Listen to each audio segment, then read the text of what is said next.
Hola amigos, con ustedes el profesor Ramón Romero a estudiar la lección número 5, hoy martes 25 de abril. Suscríbase a este canal de YouTube Ramón Romero, dele clic a la campanita e invite a otros a que se suscriben. Lección número 5, la buena noticia del juicio reza así. Decía en alta voz, temed a Dios y dadle gloria, porque la hora de su juicio ha llegado, y adorad a aquel que hizo el cielo, la tierra, el mar y las fuentes de las aguas. Apocalipsis 14:7. Divino Señor, bendícenos en este estudio y llena nuestros corazones de la solemnidad del juicio, pero también de la misericordia del que intercede por nosotros en el juicio. Es en tu nombre que te lo pedimos. Amén. Para hoy martes, una escena magnífica. ¿De dónde sacamos de que el juicio comenzó el 22 de octubre de 1844 y no cuando Cristo ascendió al cielo en el año 31?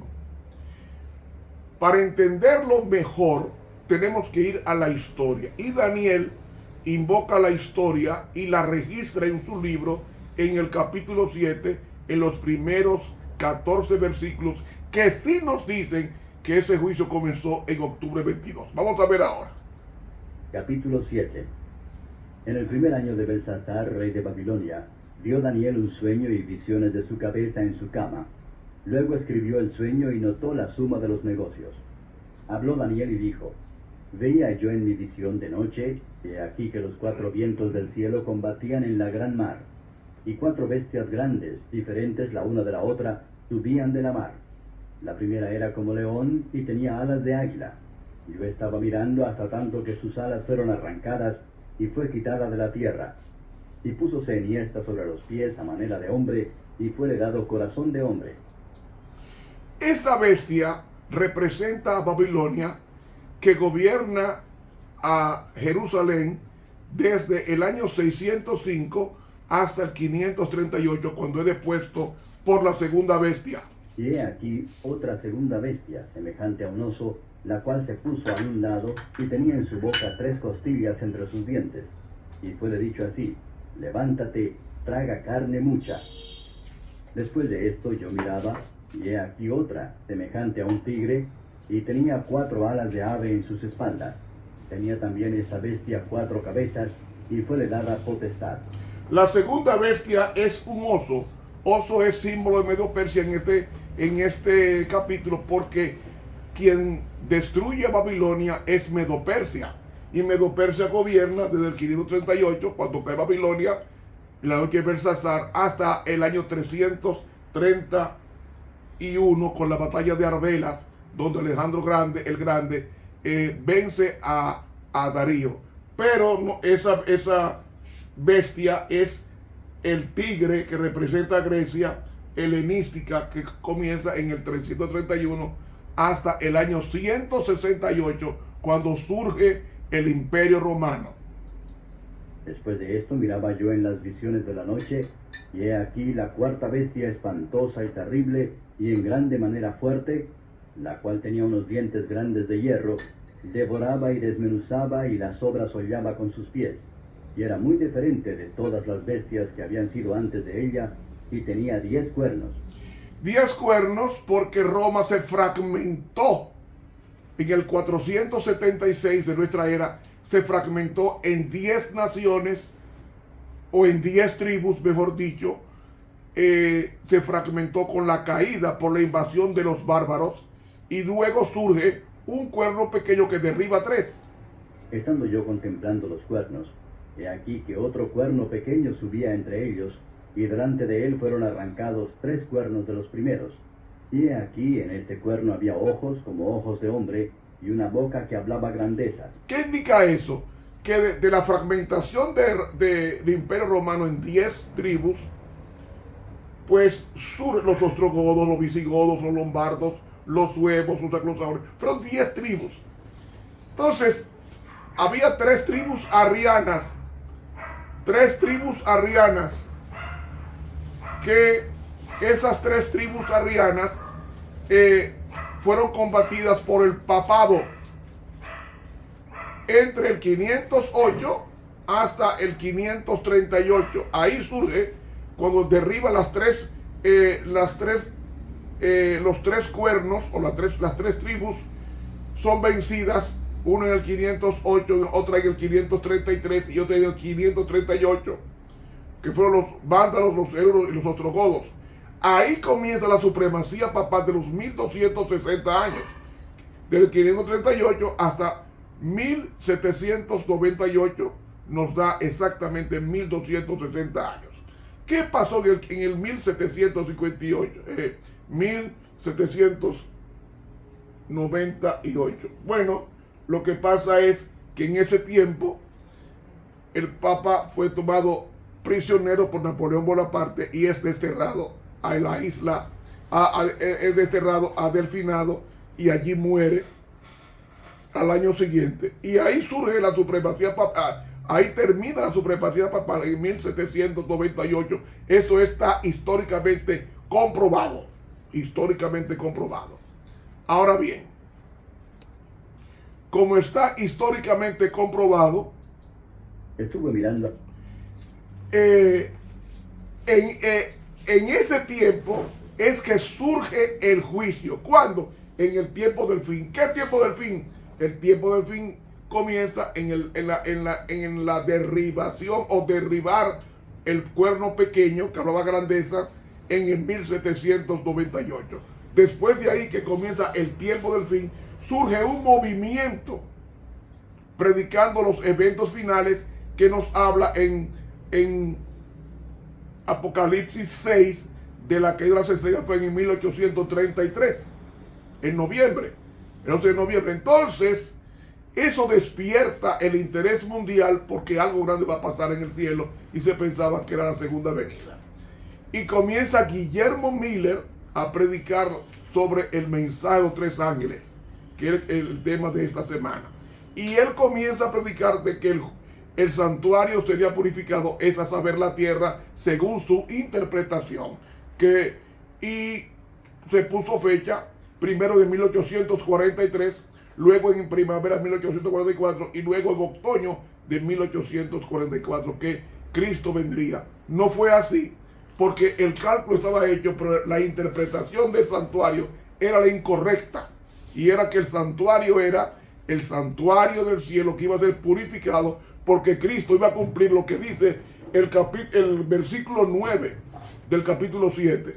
Hasta que fueron puestas sillas, y un anciano de grande edad se sentó, cuyo vestido era blanco como la nieve, y el pelo de su cabeza como lana limpia. Su silla llama de fuego, sus ruedas fuego ardiente. Un río de fuego procedía y salía de delante de él. Millares de millares le servían, y millones de millones asistían delante de él. El juez se sentó, y los libros se abrieron. Yo entonces miraba a causa de la voz de las grandes palabras que hablaba el cuerno. Miraba hasta tanto que mataron la bestia, y su cuerpo fue deshecho y entregado para ser quemado en el fuego. Habían también quitado a las otras bestias su señorío, y les había sido dada prolongación de vida hasta cierto tiempo. Miraba yo en la visión de la noche, y he aquí en las nubes del cielo como un hijo de hombre que venía, y llegó hasta el anciano de grande edad, e hiciéronle llegar delante de él. Y fuele dado señorío y gloria y reino, y todos los pueblos, naciones y lenguas le sirvieron. Su señorío, señorío eterno, que no será transitorio, y su reino que no se corromperá. Bien, ¿ven? Cuando desaparece el cuerno pequeño, que es la supremacía papal en 1798, es que comienza un movimiento previo a la entrada al santuario celestial, de la entrada del juicio investigador o juicio preadvenimiento. O sea que históricamente la interpretación que hemos dado es correcta. Ahora, ¿cuándo es que esto sucede? Si combinamos Daniel 7, que después de la caída del papado en 1798, tenemos que ubicar entonces cuándo es que el santuario es purificado. Pues Daniel 8:14 nos dice hasta 2300 días y el santuario será purificado. ¿Purificado de qué? De los pecados que estaban registrados allí del pueblo de Dios. Había que sacarlos para luego ponerlo al final sobre Azazel, símbolo de Satanás, cuando Cristo vaya a terminar su mediación. Ahí pondrá los pecados registrados en el santuario celestial sobre el macho cabrío, Satanás, que es lo que aparecerá en Apocalipsis capítulo 20. Que entra entonces el milenio, que comienza el milenio, cuando Cristo viene y se lleva a su pueblo al cielo por 1000 años, mientras la tierra queda desolada. Ahora, Daniel 8:14 nos dice hasta 2300 días y el santuario será purificado. ¿Cómo será purificado? Bien, en el 457 da el decreto Artajerjes de salida de la restauración de la ciudad que estaba en ruina por 70 años por la invasión babilónica. Israel estaba allí y cuando se cumplió el tiempo, ellos serían de vuelta por decreto a reconstruir su ciudad. Hasta la muerte de Esteban, año 34, nos da desde el 457, 2300 años nos lleva a 1843. Pero, como no hay un año cero, se lleva a año 1844, porque no hubo año menos uno, ni año más uno. Hubo un año menos uno, y de menos uno se pasó a uno positivo. Es decir, el año cero no se contó. ¿Por qué? No se contó. Entonces, por eso es que nos lleva al 1843. Como no se contó el año cero, hay que incluirlo en el cómputo y es 1844. Entonces el santuario será purificado en 1844, ligando con Daniel 9 que acabamos de leer. Y entonces comienza la investigación en octubre de 1844, según el calendario judío caraíta, que eso es históricamente correcto. Y ahí comienza el juicio investigador. O sea, Cristo entra al lugar santísimo con el anciano de días ese mismo día y comienza la investigación de ese juicio que concluirá cuando Cristo termine su mediación por su pueblo. Ese juicio tiene 177 años. Y cuando ella escribió, dice que estaba a punto de terminar y han transcurrido casi 200 años, dando a entender que las condiciones actuales del planeta nos está diciendo que está cerca de terminar. Y el pueblo de Dios tiene que prestar atención al tiempo que nos ha tocado vivir. De ahí que en el libro Eventos de los Últimos Días, páginas 15 y 16, ella dice: debemos ver en la historia el cumplimiento de la profecía para estudiar las operaciones de la providencia de los grandes movimientos de reforma y para comprender el progreso de los eventos en el ordenamiento de las naciones para el conflicto final de la gran controversia. Se necesita un estudio mucho más detenido de la palabra de Dios, especialmente Daniel y el Apocalipsis. Deben recibir atención como nunca antes. Con esos dos libros fue que nació esta iglesia. Y con esos dos libros debe terminar la iglesia, su misión en la tierra. La luz que Daniel recibió de Dios fue dada especialmente para estos últimos días. Pronto se cumplirán las predicciones incumplidas del libro de Apocalipsis. Ahora, el pueblo de Dios debe estudiar con diligencia esta profecía y entenderla claramente. ¿Qué profecía es la que estamos estudiando? De Daniel 7, del juicio investigador y de los eventos. No encubre la verdad, nos advierte con claridad diciéndonos lo que sucederá en el futuro. Los solemnes mensajes que en el Apocalipsis se dieron en su orden deben ocupar el primer lugar en el pensamiento de los hijos de Dios. Es decir, ese es el mensaje.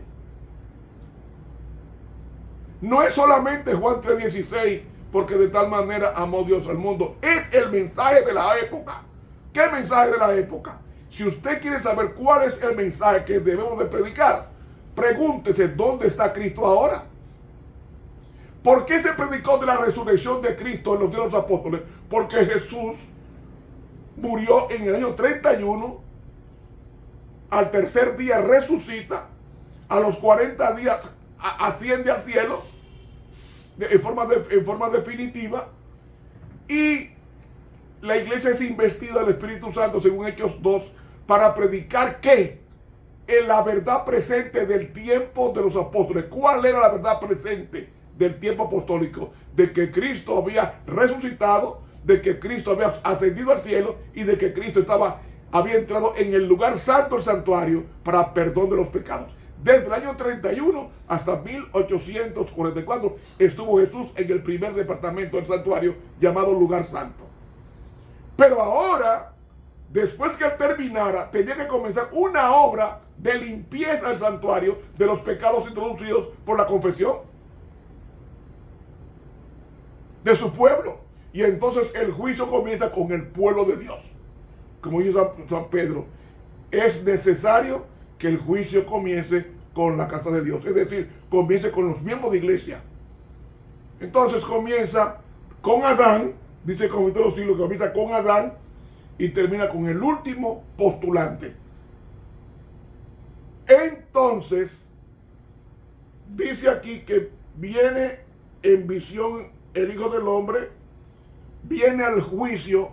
¿Para qué? Para el Padre entregarle el reino que los hombres no supieron gobernar. Y el reino es el reino universal o el reino mundial